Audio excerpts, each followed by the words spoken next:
Hola a todos y bienvenidos a Biología de Tranquis.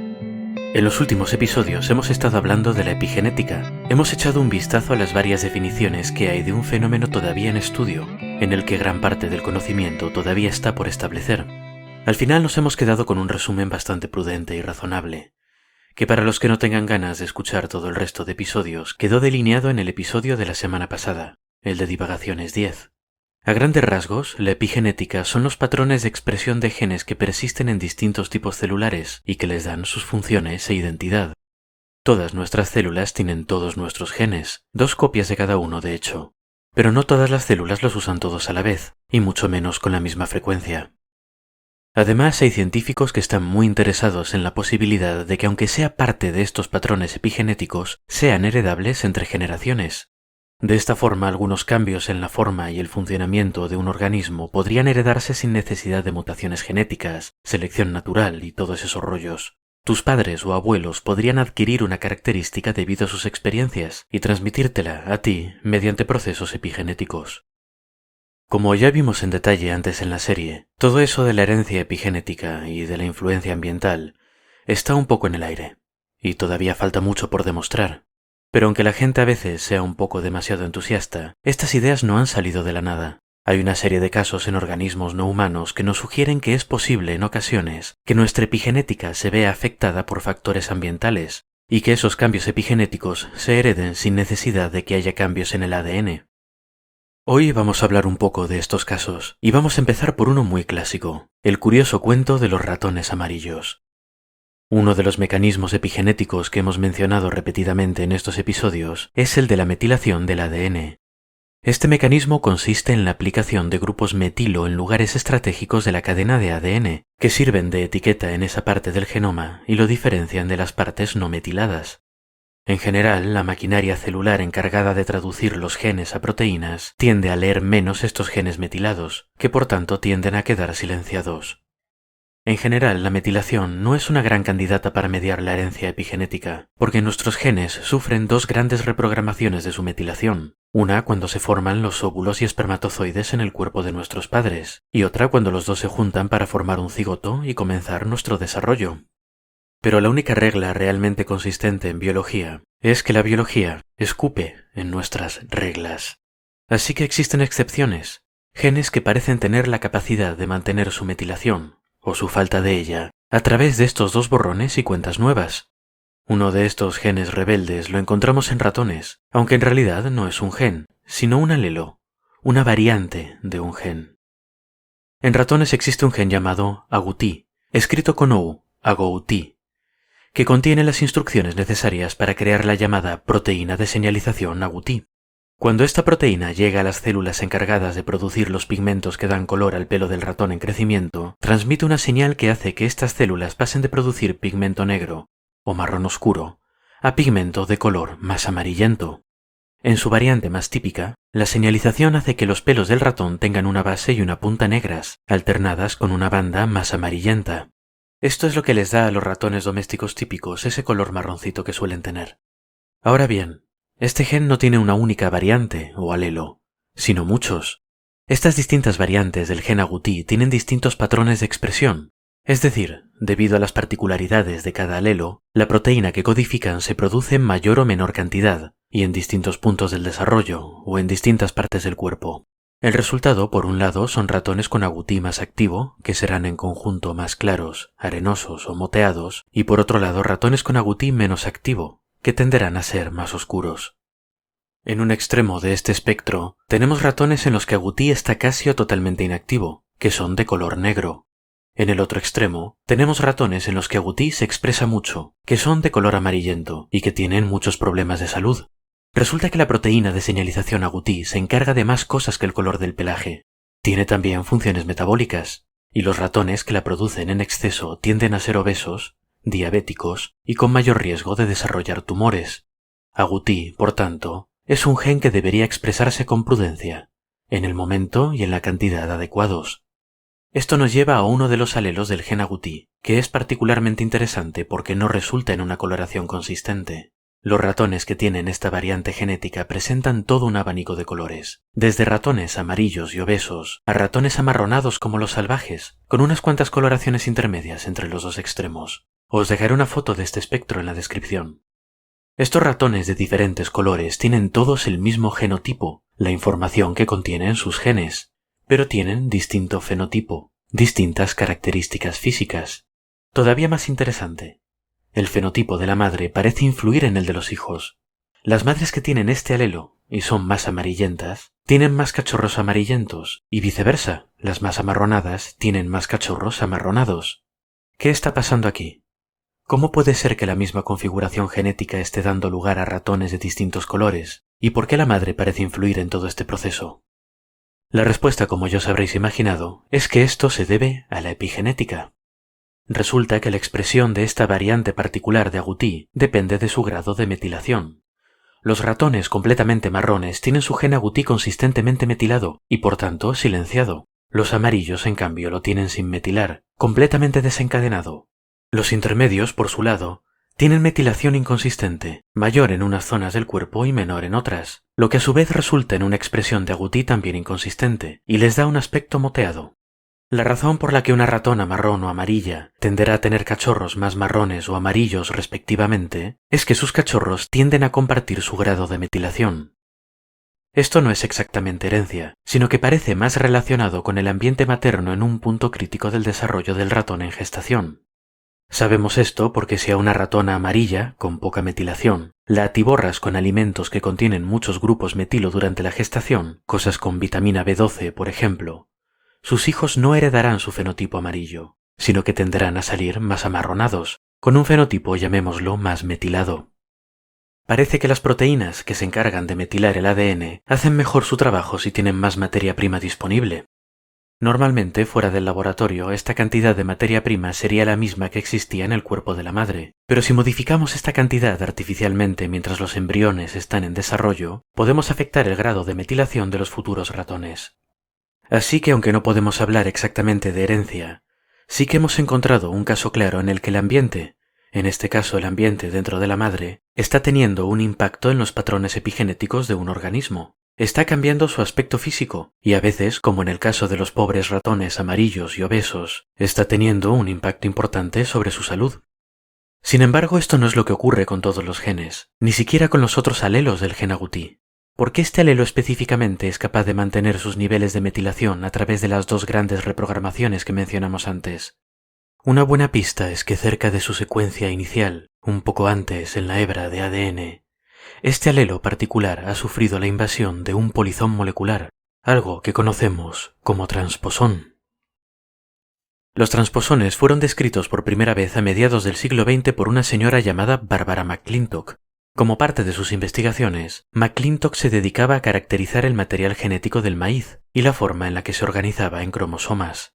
Durante estas observaciones, Bárbara vio que algunas partes del ADN del maíz parecían tener la capacidad de separarse de la hebra de ADN de la que formaban parte, de viajar un trecho y de insertarse en otra zona del cromosoma.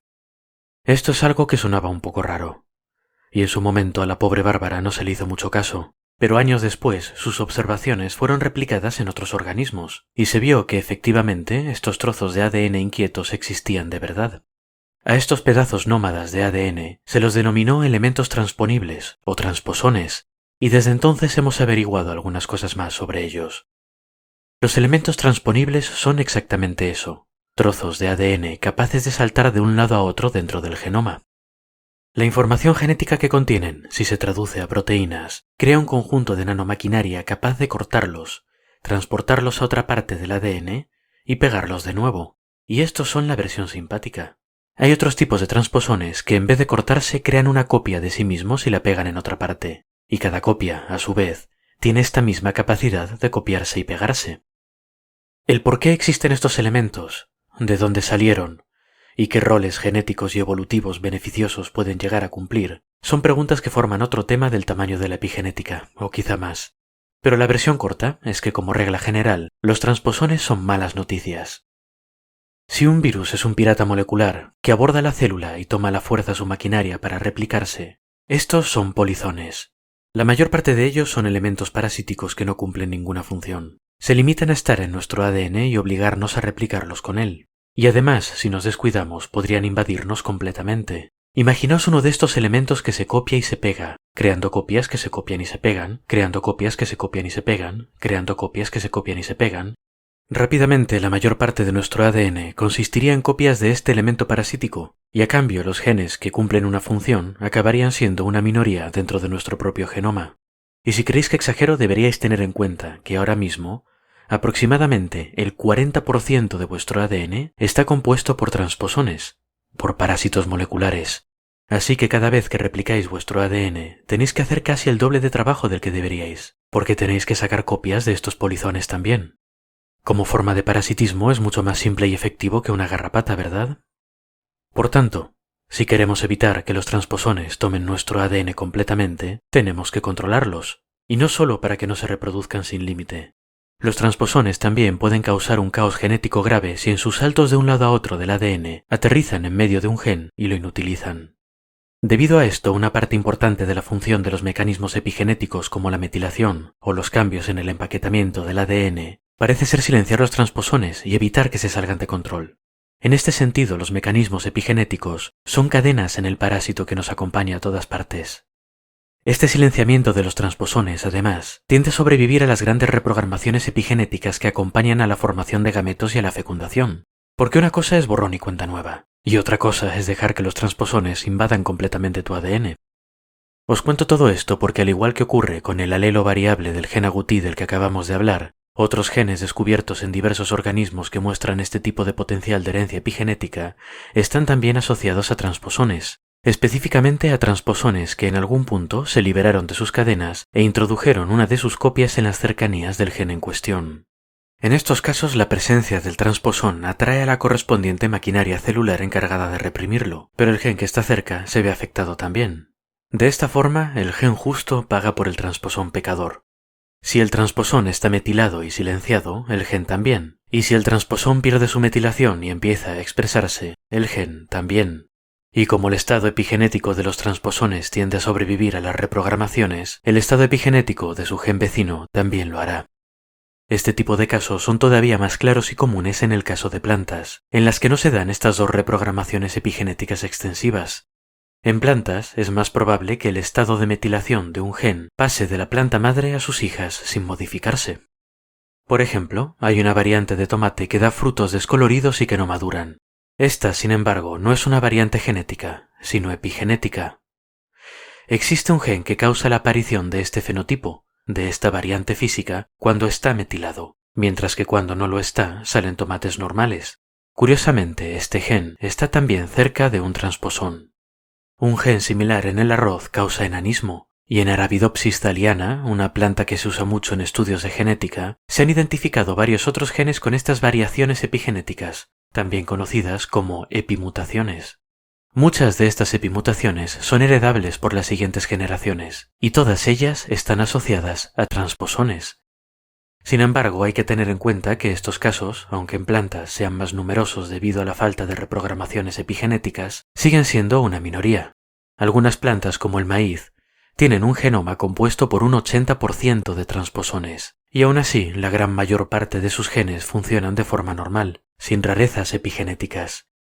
Algo crítico para determinar si esto es una curiosidad o un mecanismo de regulación genética con potencial evolutivo es ver si estos genes con epigenética heredable responden consistentemente al ambiente, si crean fenotipos que sobrevivan mejor en este ambiente, y si son reversibles en respuesta a nuevos cambios ambientales. De otra forma, es posible que estos fenómenos no sean más que efectos colaterales de la patrulla de defensa antitransposón de la planta.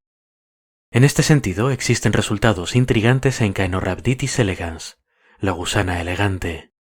Como otros organismos, la gusana tiene un sistema de defensa epigenético, aunque en su caso no usa mucho la metilación.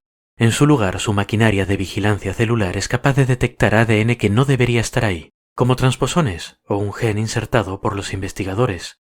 Cuando estos vigilantes detectan al criminal, le sacan fotos, copias en ARN de algunos pedazos del ADN extraño. Estas fotos se las pasan a otro conjunto de proteínas, la verdadera policía del genoma. Estas proteínas se encargan de silenciar el ADN que responde a la descripción, haciendo cosas como romper el ARN mensajero resultante de la traducción de ese ADN extraño, o agarrando ese ADN extraño y enrollándolo bien fuerte alrededor de la histona más próxima. Esto no es único de la gusana elegante, y se usan sistemas parecidos en otros organismos. En nosotros mismos y en plantas hay un sistema parecido de vigilante, foto y policía que se encarga de identificar qué partes del ADN deben ser metiladas. En gusana elegante se ha visto que estas fotos, estos ARNs que sirven para identificar a los invasores, son capaces de pasar al óvulo y pueden, por tanto, transmitirse a las nuevas generaciones. En condiciones de laboratorio, si se le dan a una gusana fotos de criminales artificiales, ARNs creados por nosotros, el gen correspondiente a las fotos será silenciado en la gusana a la que se lo dimos. Hasta aquí nada demasiado raro. Pero lo curioso es que también aparecerá silenciado en parte de su descendencia hasta 3 generaciones más adelante. Esto sugiere la existencia de un sistema interno de la gusana capaz de sacar copias de estas fotos y de cargarlas en sus óvulos, con el fin de avisar a sus hijos de que les está transmitiendo genes que no son muy de fiar. Pero este sistema, en teoría, podría usarse para más cosas. En gusana elegante se ha visto que la exposición a factores ambientales puede influir en la fisiología de generaciones posteriores. Me gustó mucho encontrar un ejemplo de esto publicado por alguna gente a la que conocí en Chile. En este trabajo se expuso a gusanas elegantes a bacterias infecciosas. Normalmente, en respuesta a este tipo de ataques, las larvas de gusanas elegantes son capaces de crear una forma de resistencia. Básicamente se hacen bolita, dejan de comer y se preparan para sobrevivir a condiciones desfavorables. Por ejemplo, en este caso de estar en un ambiente con bacterias infecciosas, muchas larvas nacidas de las gusanas que viven ahí se harán bolita y esperarán a que mejoren las condiciones para completar su crecimiento. La gracia de este estudio es que observó que esta costumbre de hacerse bolita era heredable. Si exponías gusanas a estas bacterias infecciosas durante un par de generaciones, sus hijas, como hemos dicho, tendrían una mayor tendencia a hacerse bolita. Su madre era capaz de transmitirles una señal que indicaba que el ambiente era peligroso. Pero lo curioso es que este efecto iba más allá de sus hijas. Las hijas de estas hijas, aunque crecieran en un ambiente sin bacterias, también tenían una mayor tendencia a hacerse bolita. Las hijas de las hijas de las hijas también. Y así hasta 5 generaciones. El golpe de gracia, y lo que nos lleva de vuelta a la epigenética, es que este aviso de peligro ambiental que duraba 5 generaciones requería que el sistema de vigilante, foto y policía de las gusanas, el que usa ARN para silenciar genes, fuese funcional. Si modificabas las gusanas para perturbar este mecanismo, la señal de peligro que pasaba de madres a hijas desaparecía, y las hijas de gusanas criadas en bacterias tenían la misma tendencia a hacerse bolita que las hijas de gusanas criadas en buenos ambientes. Hay algunos otros estudios parecidos en gusanas elegantes, y son, en mi opinión, la parte más fascinante de todo este asunto de la epigenética. Resultados como este nos sugieren que puede que la herencia epigenética sea algo más que un efecto colateral de un sistema de defensa. Nos dan además un mecanismo de herencia mucho más convincente que la metilación, la transmisión de información en forma de estas fotos de criminales, de estas pequeñas moléculas de ARN que permiten identificar qué genes hace falta afectar.